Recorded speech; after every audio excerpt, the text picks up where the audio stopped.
The Espionage Act was a law first implemented by Woodrow Wilson, designed to do nothing other than criminalize Americans' dissent to the idea that the U.S. should enter World War I and fight in it as combatants. And indeed, many people were prosecuted under the Espionage Act for doing nothing other than opposing President Wilson's war policies in that European war.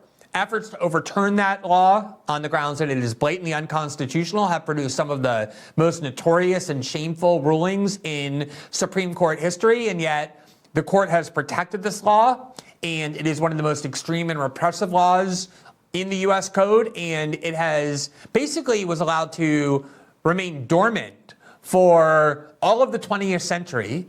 The one time that it was actually invoked in a high-profile case was when the Nixon administration used it to prosecute Daniel Ellsberg for the crime of leaking the Pentagon Papers, a volume of top-secret documents that revealed that the U.S. government was systematically lying to the American people about the Vietnam War. In other words, the U.S. government spent years insisting publicly that it was just a few months away from winning the war and vanquishing the North Vietnamese. All it needed was some more money, some more conscripts, some more authority, some more bombs, some more weapons.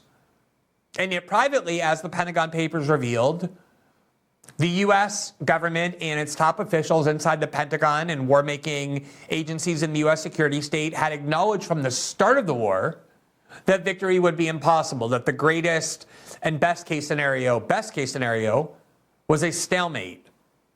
And Ellsberg was somebody who started at the Rand Corporation, had been an advocate of the Vietnam War, helped plan the Vietnam War from his position in the Rand Corporation. He had access to the most sensitive secrets that the U.S. government possessed. And along the way, in the mid-60s, he realized that the U.S. government was prosecuting this war based on a lie, and that it was ending the lives of thousands of Americans who did not volunteer to go to Vietnam, but instead were drafted, and was also ending the lives of hundreds of thousands of Vietnamese civilians. And as an act of conscience, he came forward and said, I can no longer stand by while I have the evidence in my hand that the U.S. government is lying to the American people, and continue to conceal it, even though it's likely that I will go to prison for life if I reveal it.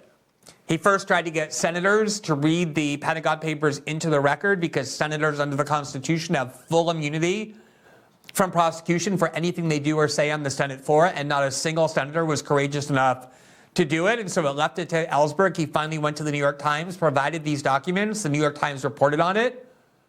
And then the Nixon administration dug up this archaic statute from the Wilson era and tried to use it to say that Ellsberg was guilty of espionage, even though Ellsberg's harshest critics acknowledge that he was not acting on behalf of a foreign government. They tried for a while to claim he was a Kremlin agent, but nobody believed that. He went to journalists and leaked this information in order to inform the American people that what the truth was. The Nixon administration ultimately was unsuccessful in its efforts to prosecute him, because they had gotten caught engaged in all sorts of serious misconduct. This is in 1971, including ordering a break-in to the psychiatrist's office of Daniel Ellsberg in order to find incriminating psychosexual secrets that would discredit him. And that misconduct resulted in the dismissal of his lawsuit, of the criminal case against him. Had that not happened, he almost certainly would have spent the rest of his life in prison. Ellsberg's now 93. He is diagnosed with terminal pancreatic cancer and has weeks, if not less, to live.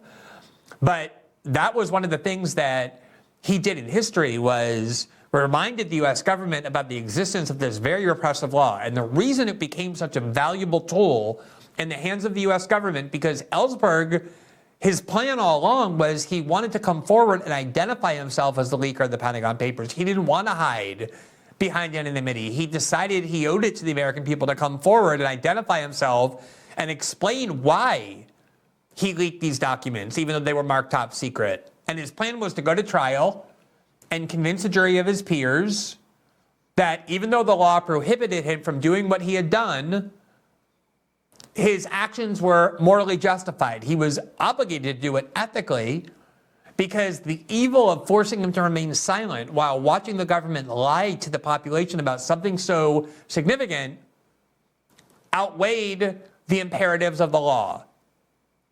But what ended up happening was he went up on the stand and he began to explain to the jury, yes, I did this, but I was justified in doing so, and here's why. And the judge immediately shut him down and ruled that the Espionage Act, unlike most laws, is a strict liability statute, meaning it doesn't matter what motive you had when you violated it. If you are authorized to receive classified information, and then you publish classified information or disclose it to someone who's unauthorized to receive it, you are automatically guilty of felonies under the Espionage Act of 1917, and there is no defense available to you. And when the judge ruled that, it showed the U.S. government, the CIA, the FBI, the Homeland Security didn't exist then, that was created in 2002, the NSA, the rest of the U.S. security state agencies, look at this incredibly powerful weapon you have in your hand. It means that you can take any document that exists, including ones revealing and proving that you've committed grave crimes or that you've lied to the American people. And all you have to do is mark that document classified or secret or top secret, and it becomes a felony with years, if not decades, in prison as the punishment for anyone to take that document and reveal it to the world, even if you've abused your powers by marking it secret with the intention of concealing your own crimes and your own deceit. That was the effect of that ruling and what the Espionage Act of 1917 meant. Now, the Espionage Act was not used after that by any president through the Ford administration, the Reagan administration, fighting the Cold War, fighting the wars in Central America, nor was it used during the Clinton years, or even by George Bush and Dick Cheney under the War on Terror. That statute was picked up and was aggressively weaponized under the Obama administration to punish and criminalize anybody who leaked information, even whistleblowers who were exposing government crimes. In fact, the Obama administration, the Obama Justice Department under Eric Holder, prosecuted more whistleblowers under the Espionage Act of 1917 than all previous presidents combined. So we went from Woodrow Wilson to George W. Bush, and there were a grand total of 2 prosecutions under the Espionage Act, one of which was Daniel Ellsberg. We get to the Obama administration, and remember, Barack Obama ran on promises of restoring transparency to government, of uprooting the excesses of secrecy abuses and civil liberties abuses carried out by George Bush and Dick Cheney under the War on Terror. And instead, he did the opposite.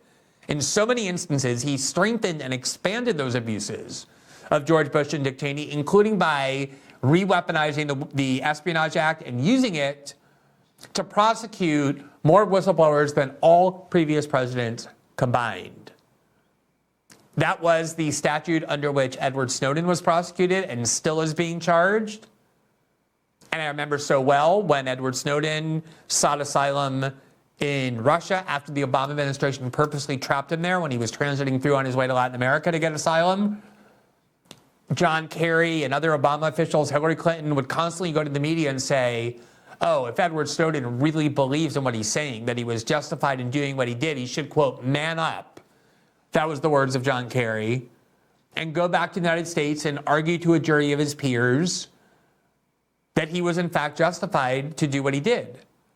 And they were deliberately deceiving the public because they very well knew that under the Espionage Act of 1917, there is no such defense available. You cannot go before a jury of your peers and argue that what you did was justified the way you can with so many other crimes, where you can argue you didn't have the requisite ill intent or malicious intent necessary to be turned into a criminal. The Espionage Act is a strict liability law, according to the ruling in that Daniel Ellsberg trial.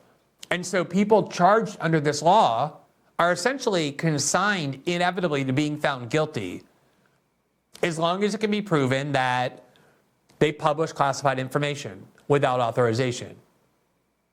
Now, the other thing that makes this law so dangerous is that it can actually be used against not just whistleblowers or sources, meaning people who worked inside the U.S. government and took an oath to maintain its secrecy the way Daniel Ellsberg did, the way Edward Snowden did, the way Chelsea Manning did, the way all the other people charged by the Obama Justice Department did. It can also be used to prosecute people who've never worked for the U.S. government in their lives. And therefore, we're under no obligation to maintain the secrecy of these documents. In other words, it can be used to prosecute journalists.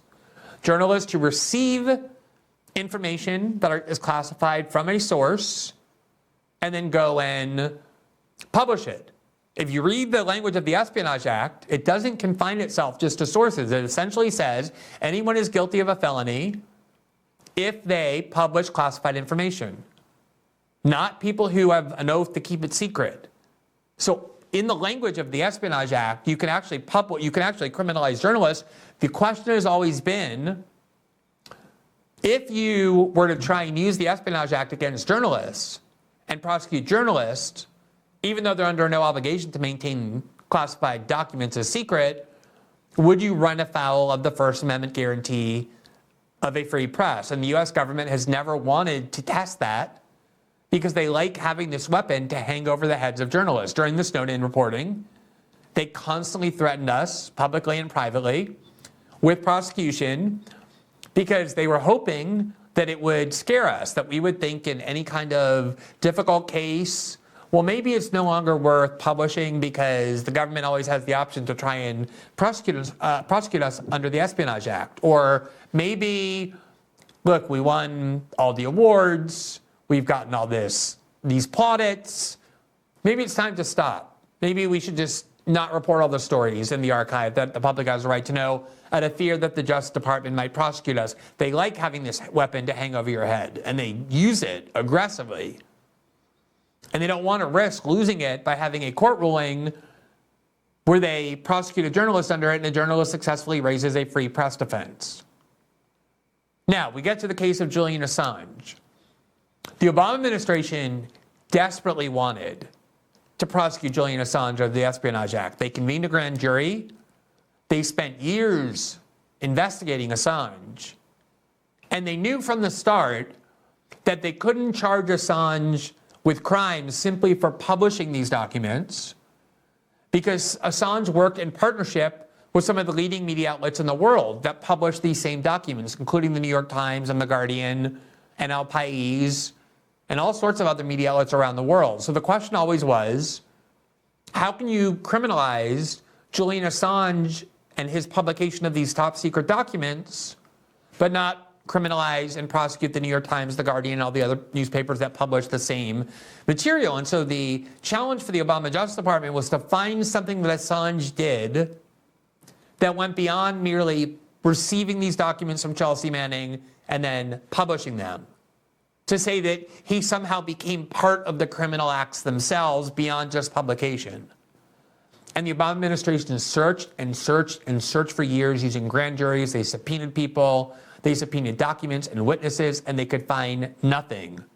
And the Obama administration concluded, as a result, that even though it wanted to, it could not and would not prosecute Julian Assange, and it never indicted Julian Assange under the Espionage Act because they could not find anything he did that went beyond mere publishing. Enter the Trump administration, and especially Mike Pompeo, who was Trump's first director of the CIA.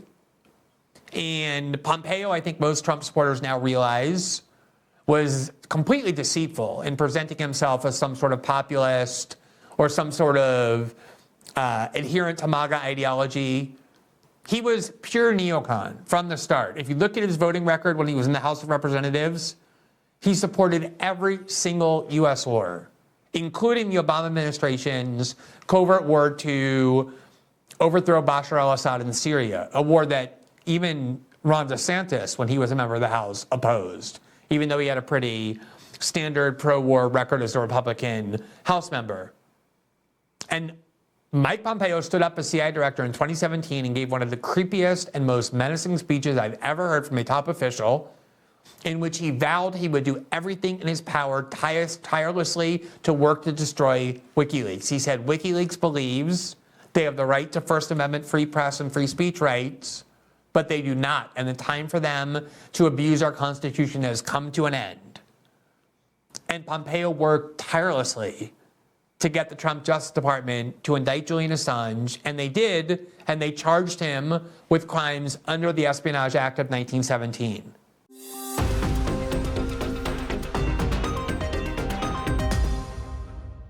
Thanks for watching this clip from System Update. Catch our full shows for free, live weekdays at 7 p.m. Eastern on Rumble, and join our locals community at greenwald.locals.com for all of my written journalism, exclusive after-show Q&As, and more.